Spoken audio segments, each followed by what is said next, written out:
배우는 거 아주 중요합니다. 그래서 성령 하나님에 대한 고백을 지금 쭉 배워가고 있는데, 먼저 그 복습 차원에서 문답만 같이 한번 읽도록 합니다. 여러분들 교환지 그 53문, 그러니까 20주, 제20주 성령 하나님에 대한 고백 53문답, 제가 문제 읽겠습니다. 여러분 답 읽어주세요. 성령께 관하여 당신은 무엇을 믿습니까?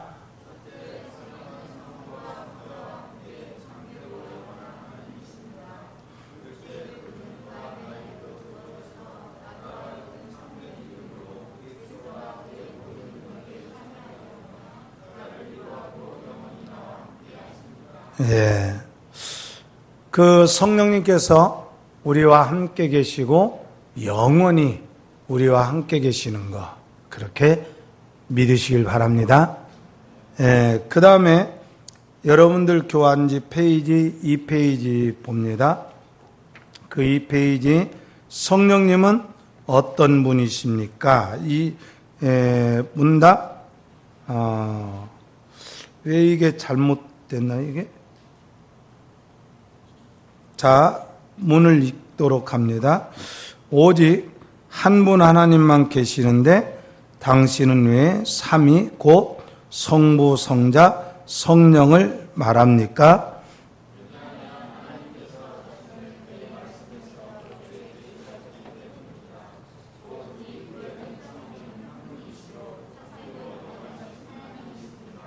예.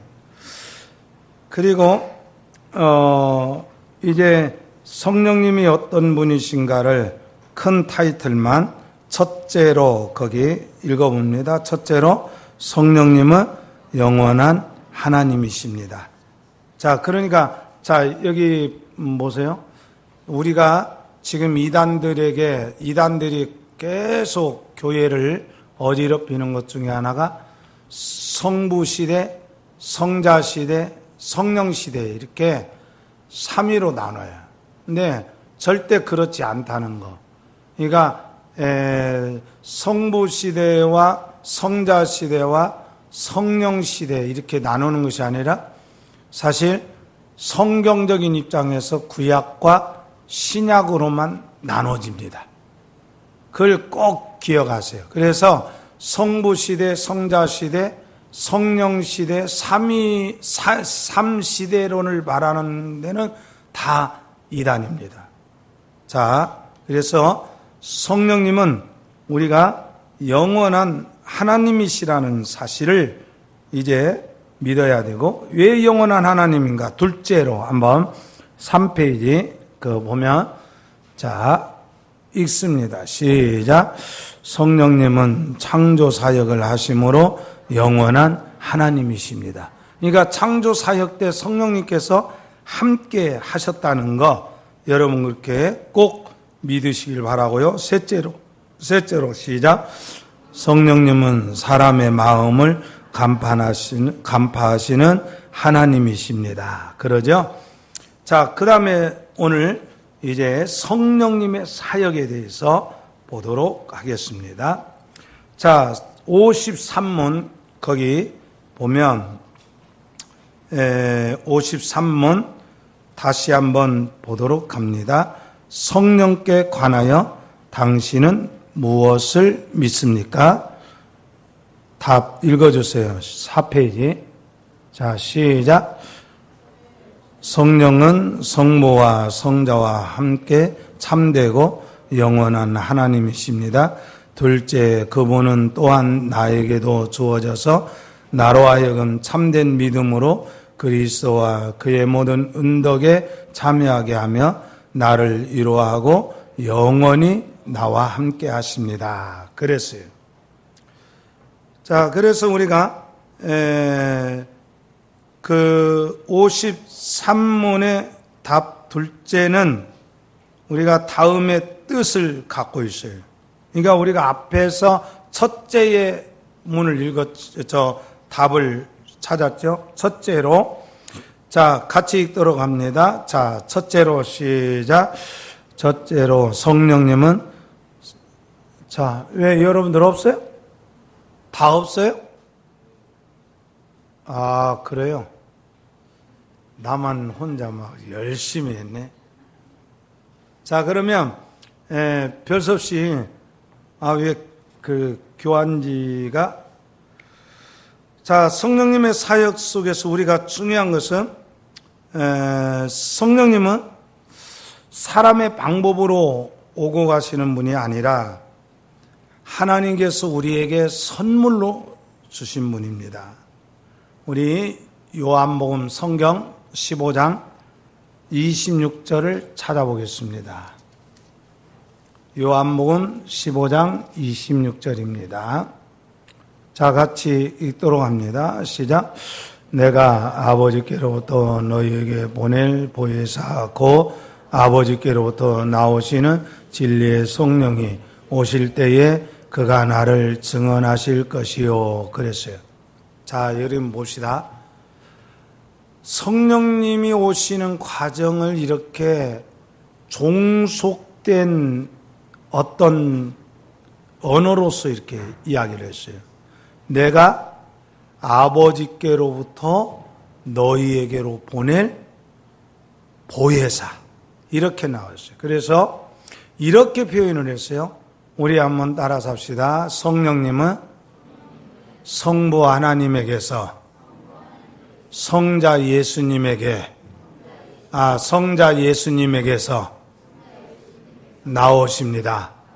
그러니까 이게 이제 어떻게 보면은 이제 종속된 개념으로 표현을 했어요. 그것은 성령 하나님을 어떤 성부 하나님과 성자 예수님의 어떤 예속된 의미로서 말한 것이 아니라 하나의 질서 때문에 이렇게 표현을 한 거예요. 자, 중요한 것은 이겁니다. 성령님은 어떤 내가 마술을 부리듯이 뭘 주문을 해서 성령님을 이용하는 그럴 수가 없다는 거예요. 그래서 성령님을 내 마음대로 움직이려고 한다는 것은 아주 성령님에 대한 모독입니다. 그렇기 때문에 우리가 성령님은 하나님의 은사로 오신 분이에요. 성령님을 사람이 좌우할 수 없다. 이걸 하나 꼭 기억해야 됩니다. 둘째로 나로 하여금 참된 믿음으로 그리스도와 그의 모든 은덕에 참여하게 하며 이렇게 답을 했어요. 여러분, 우리가 참된 믿음을 가졌다 이렇게 말할 때 참된 믿음을 가진 성도는 그리스도께서 베푸시는 은덕에 참여를 합니다. 그런데 교회에 베푸시는 그리스도의 은사가 뭐냐? 가장 중요한 것은 우리 이것입니다. 따라서 합시다. 성도가 서로 교통하는 것이다. 그러니까 제일 중요한 게 성도가 서로 교통하는 거예요. 교회 안에서. 부부간에도 교통이 막히면 참 사는 것이 피곤하고 고달프잖아요. 또 하나는 그리스도의 은사 중에 베푸는 것이 뭐냐면 죄를 사해 주시는 거, 몸이 다시 사는 거, 영원히 사는 거. 이 모든 내용을 성령님의 일로 가르쳐 주셨어요. 예수님께서 그렇게 했어요. 자, 오늘 우리가 어디를 읽었죠? 요한복음 14장 14절로 16절 읽었잖아요. 그죠? 그렇게 읽었어요? 14장 16, 17 읽었습니까? 자, 거기 다시 한번 14장 14절부터 16절까지 같이 읽도록 합니다. 내 이름으로 무엇이든지 내게 구하면 내가 행하리라. 너희가 나를 사랑하며 나의 계명을 지키리라. 내가 아버지께 구하겠으니 그가 또 다른 보혜사를 너희에게 주사 영원토록 너희와 함께 있게 하리니. 자, 그러면서 고아와 같이 우리를 버려두지 아니하시리라 이렇게 말했어요. 그리고 이와 더불어서 성령님께서 우리에게 해주시는 일이 있어요. 요한복음 16장을 한번 봅니다. 요한복음 16장 13절 14절을 같이 읽도록 합니다. 13절 14절입니다. 자, 시작. 그러나 진리의 성령이 오시면 그가 너희를 모든 진리 가운데로 인도하시리니 그가 스스로 말하지 않고 오직 들은 것을 말하며 장래일을 너희에게 알리시리라. 그가 내 영광을 나타내니 내 것을 가지고 너희에게 알리시겠음이라. 아멘. 자, 그러니까 성령께서 우리를 인도하실 때에 인도라고 할 때 두 가지 의미가 있어요. 하나는 인포메이션이라 해서 정보를 줍니다. 자, 그래서 우리가 관광지를 가면 안내요원들 있잖아요. 이 안내요원들이 이것은 이것입니다. 이것은 이것입니다. 이렇게 전시를 하는 입장에서 쫙 안내를 해요. 성령님께서 그렇게 우리에게 인포메이션, 정보를 주고 안내를 하십니다. 근데 정보는 철저하게 뭐냐면 복음입니다. 진리입니다. 그러니까 누가 눈 감고 성경에도 없는 정보를 주었다는 것은 이게 성령의 진리가 아닙니다. 여러분 그렇게 꼭 여러분 기억하세요. 예를 들어서 전은성 집사님이 이제 신앙생활을 잘하니까 전은성 집사님에게 내가 이제 눈 감고 기도해 준다고 성령을 받아야 된다고 기도를 딱 해줬어요. 그래가지고 느닷없이 성령께서 우리 전 집사님 직장 때리치우고 신학교를 가라고 합니다. 그러면 어떻게 할까요? 신학교 가라고 하면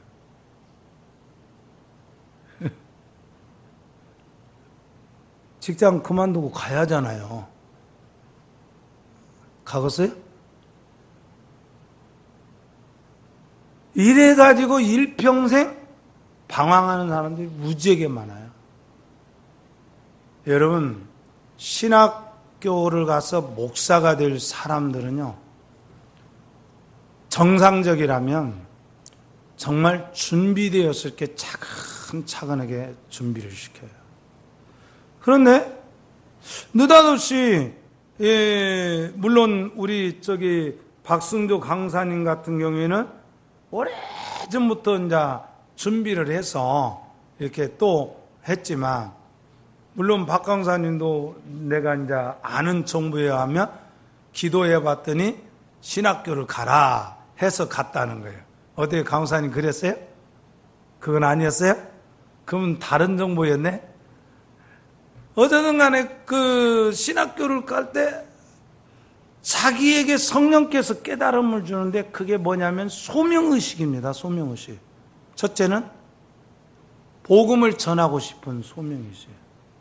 근데 대부분이 기도원 원장들이 기도하는 것은 뭐냐면 그렇게 해가지고 영혼들을 훔치려고 하는 아주 잘못된 짓들이 많아요.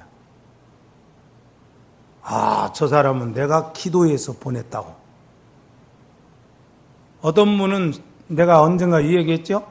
신학교를 왔는데 MT 때 신학교에 오게 된 동기들을 서로 이렇게 나눴어요. 그러니 그분이 나는 그 노타리를 딱 새벽 기도에 가는데 거기서 이름이 순진이야, 순진이.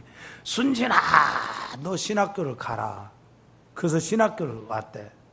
근데 내가 볼 때는 절대 신학을 해서는 안 될 뿐이야. 볼 때, 그때. 그래서 이제 MT 과정 마치고 몇몇이 남아서 그 얘기를 하는데, 만약에 신학교를 3년 동안에 딱 다니는데 2학년, 그러니까 3학년 1학기까지 딱 맞췄는데 또 그 노탈이 돌아갈 때 순진아 신학교 그만둬라. 그러면 신학교 어떻게 하겠냐고. 그러더니 아니 이제는 해야지요. 그래. 무슨 얘기야? 성령님이 하라고 해서 그 음성 들었다면 하지 말라고 하면 언제든지 또 때려쳐야 될 거 아니야. 그래서요, 사이비들은요, 알고 사기치는 집단들이 거의 사이비들입니다. 이만희가 2014년도 3월 14일에 장막성전이 새하늘과 새 땅이 이루어질 것이라고 확신하고 그렇게 사기친 게 아니에요. 사기는 뭐냐? 의도적으로 사기를 친 거예요. 자기 영생 얻을지 말지 그건 누구만이 안다고 그랬어요? 하나님께서 영생하라 하면 할 것이고, 아이고 그러면 내가 막걸리 받아줘야 되겠네? 요런 이야기들 다 사기예요, 사기. 그러니까 우리가 성령으로 하여금 은혜에 참여한다는 것은 뭐냐? 첫째는 성령님은 반드시 진리를 가지고 나를 인포메이션 한다는 거예요. 두 번째로 성령님은 나를 아고라고 하는 단어가 있어요. 그것은 뭐냐면 여러분 보세요. 병원에 가면 내 맘대로 치료를 받습니까? 의사의 지시대로 치료받습니까? 의사의 지시대로 치료받잖아요. 그러니까 의사가 아이고 안 되겠습니다. 쓸개를 떼어놔야 되겠습니다. 그러면 별 수 없이 어떻게 해야 돼? 쓸개 떼어놔야죠. 떼어야죠. 이것은 뭐냐면 성령님께서 우리에게 어떤 상황을 놓고 꼼짝달싹 못하도록 해서 내 인생을 이끌어가고 새롭게 바꿉니다. 그게 누구냐면 대표적으로 사도 바울입니다. 사도 바울은 어떻게 했어요? 원래는 유대교의 열심자로서 율법에 충실한 자인데 그가 이제 그 다메섹 도상 가다가 거꾸로졌지 않습니까? 그러니까 우리가 예를 들어서 아주 획기적인 역사가 있는 사람들 보면 예를 들어서 우리나라의 이기풍 목사님이랄지 김익두 목사님이랄지 주기철 목사님이랄지 이런 분들은 성령께서 강하게 역사하신 거예요. 그게 한번 이제 오정독 목사님이라고 한 분이 있었는데 이분은 앉아 있으면 성경만 연구를 하는 거예요. 그래서 이분은 이렇게 본 거예요. 우리 한국교회에 성경의 지식을 바르게 전해서 연구해서 자기는 남겨줘야겠다. 그렇게 생각했는데 주기철 목사님이 언젠가는 오셔가지고 우리 순교하러 가자고 온 게 오정독 목사님이 나는 순교하러 안 간다고 그랬어. 여러분, 그러면 오정독 목사님이 잘못한 겁니까? 아니란 말이에요. 오정독 목사님 마음에는 성령께서 강하게 역사하셔서 뭐 하라고 했느냐? 하나님 말씀 연구해라 해가지고 성경을 그 시대에 오정독 목사님이 연구한 성경을 저는 그 책을 아주 20년 전에 사서 봤어요. 봤는데 깜짝 놀랐어요. 뭐냐면 외국도 안 나간 분인데 외국의 유명한 게알더스 보스랄지 리델보스랄지 이런 신학자들이 쓴 성경 신학적인 바로 하나님의 나라의 관점에서 성경의 숯불 보는 글을 그분이 썼어요. 한 번은 이제 남한강 밑에 이제 사는데 이 남한강 밑에는 한강에 이제 고수부지라는 것이 뚝이 제대로 잘 안 되어 가지고 여름만 되면 침수합니다. 어느 날 이제 군인들이 홍수가 났어. 이제 그 밑에 사람들에게 빨리 대피하라고 하는데 어느 집에 희미한 등불이 꺼지지 않고 있는 거야. 그래서 왜 그런가 하고 막 가서 군인들이 가봤더니 오정독 목사님이 거기서 성경을 연구하고 있더래. 큰일 났다고 문 열으라고 온 게 어쩐지 아랫도리가 축축하더라. 그러니까 물이 들어오기 시작한 거예요. 그런 정도로. 그러니까 성령께서는 이런 거예요. 은사는, 따라서 합시다. 은사는 각각 다릅니다. 그러니까 순교한 사람은 성령께서 순교하게 만듭니다. 그 다음에 어떤 사람은 정말 한 시대의 진리에 집중하도록 그렇게 연구를 하고, 어떤 사람의 은사는 교회를 바르게 드러내려고 하는 은사가 있고, 이런 은사들이 다 성령께서는 뭐하냐? 강하게 역사하셔서 다른 길로 가지 못하도록 그렇게 합니다. 그러니까 우리가 진짜 성령의 역사를 마음에 받으면요, 진리 외에 다른 길로 갈 수가 없어요. 진짜입니다. 내가 어떤 상황이 오더라도 성령의 지배를 받으면 이거 진리의 길로 가야겠다, 이런 확신이 드는 거예요. 왜 그러냐? 성령님은 진리의 영이시기 때문에 그렇단 말이에요. 자, 이제 성령님께서 진리의 영이신데 사도 베드로가 이런 말을 했죠. 저기 빌립보 지역에 가지고 예수님 물어보잖아요. 너희 저기 사람들이 나를 누구라 하더냐 물어보니까 사람들이 예수님을 누구라고 말합니까? 어떤 사람은 예레미야, 어떤 사람은 세례요한, 어떤 사람은 선지자 중에 하나이다. 엘리야, 예레미야, 세례요한, 선지자 중에 하나이다. 그러면 너희는 나를 누구라 하느냐 할 때 그 유명한 신앙 고백 있죠. 자, 주는 시작. 살아계신 하나님의 아들이십니다. 이 고백하자는. 그러니까 예수님이 얼마나 기쁘셨는지, 바요나 시몬아, 네가 복이 있다. 이것을 알게 한 이는 네가 아니라 하늘의 아버지께서, 성령께서 알게 해주셨다. 이런 말씀을 해요.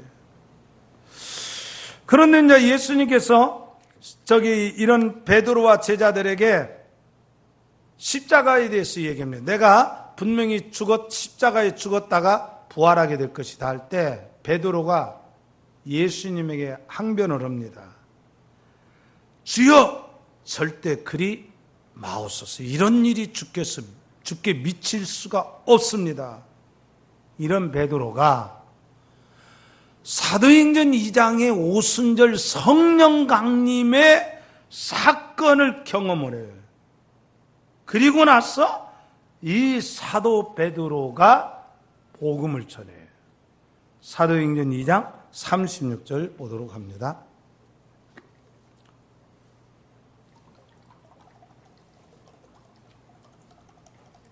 사도행전 2장 36절. 자, 같이 읽도록 합니다. 자, 시작. 그런즉 이스라엘 온 집은 확실히 알지니 너희가 십자가에 못 박은 이 예수를 하나님이 주와 그리스도가 되게 하시니라.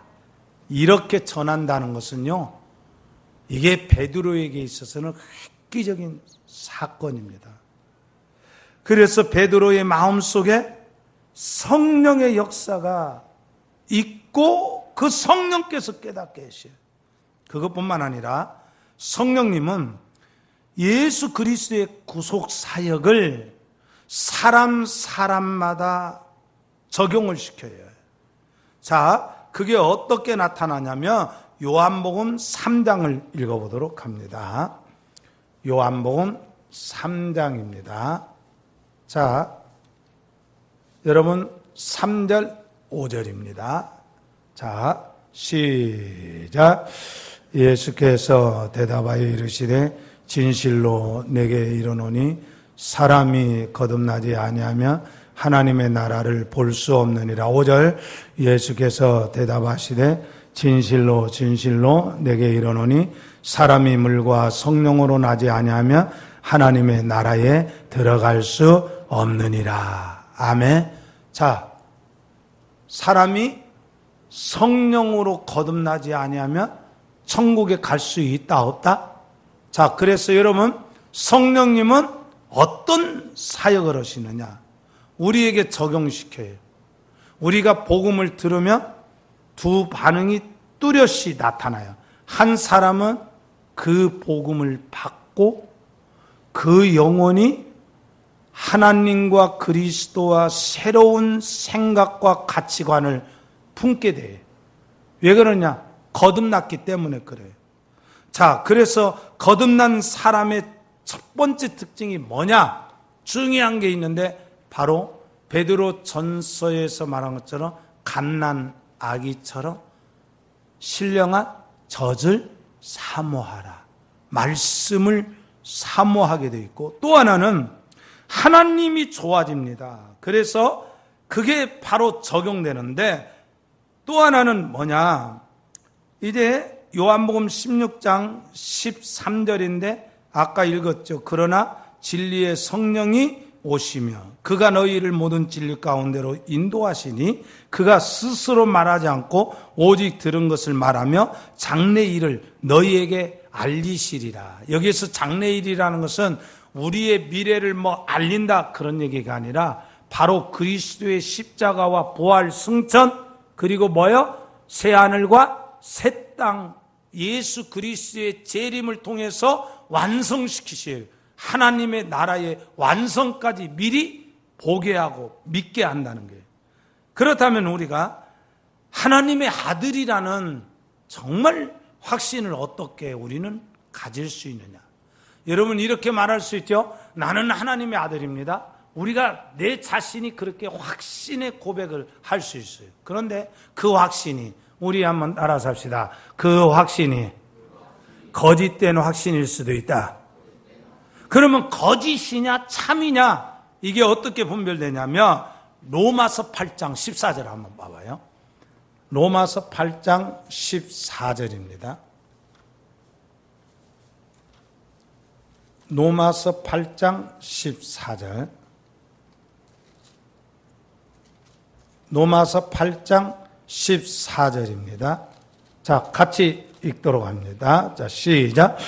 무릇 하나님의 영으로 인도함을 받는 사람은 곧 하나님의 아들이라. 자, 하나님의 영이 여기서는 누구예요? 성령님이에요. 자, 여기 봐요. 하나님은 원래 영적 존재죠. 그러니까 하나님의 영으로 인도함을 받는다는 표현은 반드시 누구라고요? 성령님이요. 자, 이렇게도 말할 수 있죠. 하나님의 인도를 받는 사람, 그렇게 말할 수 있죠. 그러면 그 하나님의 인도받는 이야기는 누구를 말하는 게 그때는? 성부 하나님 말하죠. 그런데 하나님의 영으로 인도함을 받는 사람, 이렇게 말할 때는 반드시 성령을 말합니다. 자, 그리고 성령님은 나에게 위로를 늘 주십니다. 하나님은 성령님께서는 하나님의 말씀대로 살아갈 때 진정으로 위로를 줘요. 참된 교회는 성령의 위로 가운데 있는 교회입니다.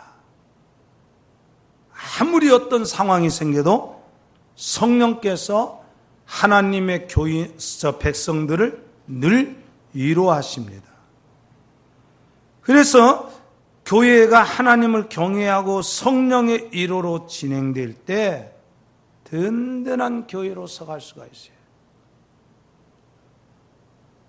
우리가 진짜 믿음과 거짓 믿음에 대해서 정말 확실하게 분별해 내야 됩니다.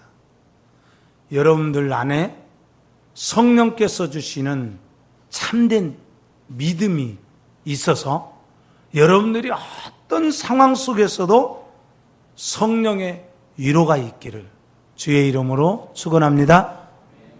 정말 주 안에 있는 나에게 딴 근심이 있으라. 십자가 밑에 나아가 내 짐을 풀었네. 이런 찬송은 그냥 찬송이 아니에요.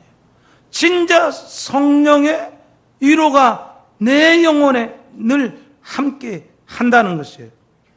그 다음에 성령님은 나와 영원히 함께 하신다는 게, 그게 중요한 고백입니다.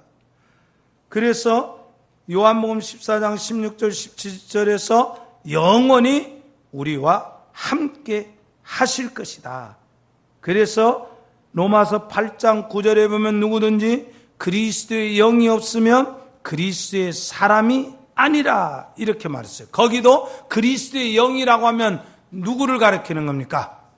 성령님입니다. 자, 성경에 그리스도의 영, 성령의 영 그러면 하나님의 영 그러면 반드시 누구라고요? 성령님이에요. 분명히 그렇게 우리가 이제 고백을 해야 돼요. 자, 그 다음에 성령님의 사역의 특성이 뭐냐? 바로 성령님께서는 거룩하게 하는 사역을 하십니다. 아주 이게 또 중요한 사역입니다. 고린도전서 3장 16절 17절을 우리 한번 읽어볼까요? 성령님께서 우리에게 하시는 사역, 고린도전서 3장 16절 17절. 자, 같이 읽도록 합니다. 자, 시작. 너희는 너희가 하나님의 성전인 것과 하나님의 성령이 너희 안에 계시는 것을 알지 못하느냐? 누구든지 하나님의 성전을 더럽히면 하나님이 그 사람을 멸하시리라. 하나님의 성전은 거룩하니 너희도 그러하니라. 아멘. 성령님께서는 우리를 날마다 거룩해 가시는 거예요. 거룩하게 하셔요. 그래서 악과 선을 분별하고 어두움과 빛을 분별해서 항상 악을 멀리하고 정말 선을 따라가고 빛을 따라가면서 어두움을 떨쳐버리는. 또 하나는 성령님께서는 인격적인 사역을 하십니다. 그래서 우리가 성령 충만이라고 할 때에 성령님께서는 지정의 이 모든 것을 다 쓰셔요. 우리 한번 누가복음 12장 12절을 찾아봅니다. 누가복음 12장 12절.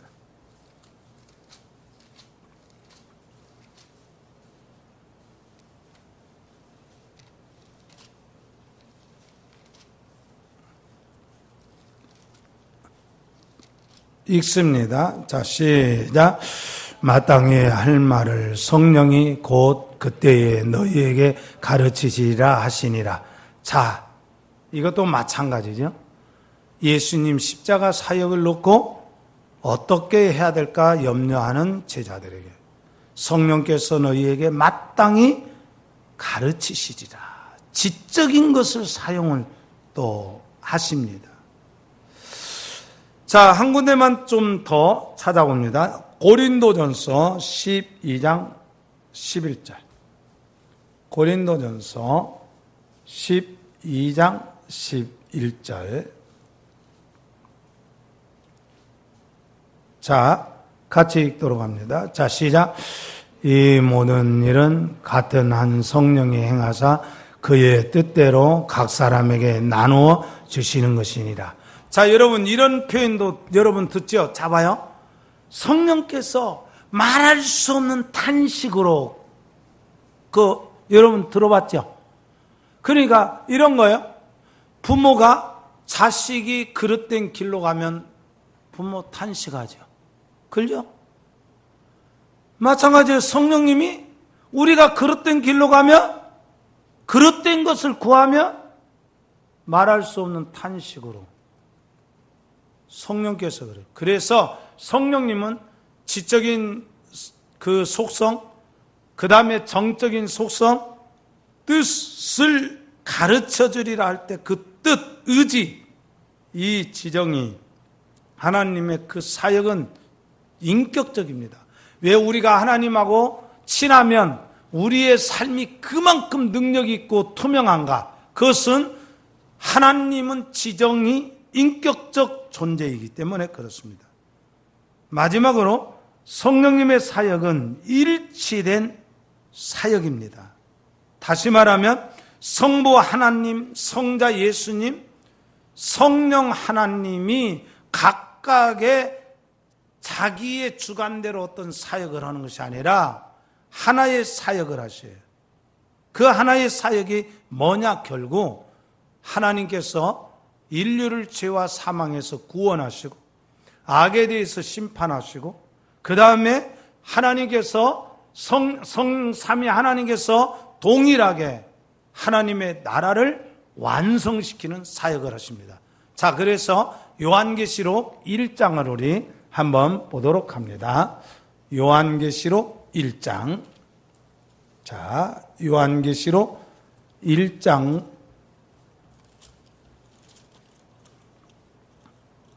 자, 요한계시록 1장 거기 한번 보면 4절부터 5절까지 자 같이 보도록 하겠습니다. 시작. 요한은 아시아에 있는 7교회에 편지하노니 이제도 계시고 전에도 계셨고 장차 오실 이와 그의 보좌 앞에 있는 7영과 또 충성된 증인으로 죽은 자들 가운데서 먼저 나시고 땅의 임금들의 머리가 되신 예수 그리스도로 말미암아 은혜와 평강이 너에게 있기를 원하노라. 우리를 사랑하사 그의 피로 우리 죄에서 우리를 해방하시고 그의 아버지 하나님을 위하여 잡아요. 삼위 하나님에 대해서 공히 뭐합니까? 바로 마지막 종말의 메시지를 삼위 하나님께서 함께 주시는 것을 보게 됩니다. 그래서 성령의 인도함을 받으면 바로 성령의 그 역사 가운데 하나가 뭐냐? 바로 이방인과 유대인을 하나 되게 만들어요. 그리고 교회를 성령의 하나 되게 하셔서 교회가 한 공동체의 통일성을 갖고 살아가게 합니다. 그래서 고린도전서 1장에 보면 말하는 것과 생각하는 것과 뜻이 뭐가 돼요? 하나가 되는 거예요. 그래서 사도 바울은 예배서 4장 1절에서 뭐라고 우리에게 권고하냐면 바로 성령의 하나 되게 하신 것을 힘써 지켜라. 그래서 아버지도 하나요, 주도 하나요, 성령도 하나이다라는 것을 끊임없이 이제 강조합니다. 그래서 우리가 반드시 알아야 할 것은 구원을 정말 구원받으면 따라서 하시다. 정말 구원받으면 공동체를 알아야 합니다. 그러니까 교회 공동체를 내 몸처럼 여길 수 있는 마음이 되어졌을 때 그건 진짜 구원입니다. 그런데 진짜 구원이 아니라 종교꾼에 의해서 구원을 받은 사람은 공동체의 소중함을 실천할 수가 없어요. 그러니까 교회 안에서도 항상 자기 주장하면서 많은 사람들에게 상처 주고 자기만 혼자 아는 것처럼 그렇게 다른 사람들을 매도하고 이런 성향들이 바로 왜 나오느냐? 공동체 교회를 모르는 거예요. 구원의 빛이라는 것은 나라고 하는 자아, 에고이즘이 사라져버립니다. 그래서 누구를 위해서 헌신하고 봉사하기 위해서 정말 살아가는 거예요. 그러니까 우리가 교회에서 이 오후에 찬양 준비하는 거, 또 중식을 하는 거, 이런 건 다 나 개인을 위해서 한다고 생각하면 안 돼요. 그리고 그것이 개인의 의가 되어서는 안 된다. 항상 교회라는 공동체를 귀하게 여겨요. 그러면 내가 그 안에 있는 한 큰 혜택을 받아요. 저는요, 교회같이 아름다운 공동체를 세상에 나는 못 봤어요. 진짜 교회처럼 진짜. 저는요, 탁구장에서 막 탁구 치는 분들에게 제가 탁구가 뭐가 좋냐고 한번 물어봐요. 근데 막 그냥 탁구가 이러네 저러네 무지하게 좋다고 얘기해요. 근데 탁구보다 더 재밌는 거 있다고 이렇게 얘기하면 뭐냐고. 탁구가 최고 재미있는데 탁구보다 재미있다라고 딱 한마디 던져놓으면 그게 뭘까? 그게 뭘까? 내 입에서 뭐라고 말하겠어요? 오직 예수 그리스도를 믿는 교회처럼 아름다운 공동체는 없는 거라고. 여러분, 교회에서 여러분들 늘 행복을 느끼시고 여러분들 영혼 속에 큰 혜택이 교회를 통해서 있다는 걸 믿고 주의 은혜가 여러분들에게 임하기를 주의 이름으로 축원합니다. 아멘. 기도드리겠습니다. 하나님 아버지 감사합니다. 오늘 성령님의 사역에 대해서 배웠습니다. 성령께서 우리를 거듭나게 하시고 참 우리에게 주신 그 선물로 말미암아 예수 그리스도의 은혜에 거하게 하시고 나로 하여금 진리 가운데로 인도하실 뿐만 아니라 내가 살아가는 이 세상을 하나님께서 안내해 주시듯이 그렇게 그릇된 길로 가지 않도록 하나하나 안내해 주시는 것을 보게 됩니다. 주님, 우리에게 성령의 역사가 충만히 임하기를 원합니다. 세상의 그릇된 사조 앞에서 늘 진리로 분별하여 참된 진리와 생명을 갖고 이 땅 위에서 하나님의 나라의 거룩한 공동체인 교회를 든든히 세워가게 하여 주옵소서. 성령께 의탁합니다. 성령께서 은혜 줄 줄 믿사옵고 예수님 이름으로 기도드리옵나이다. 아멘.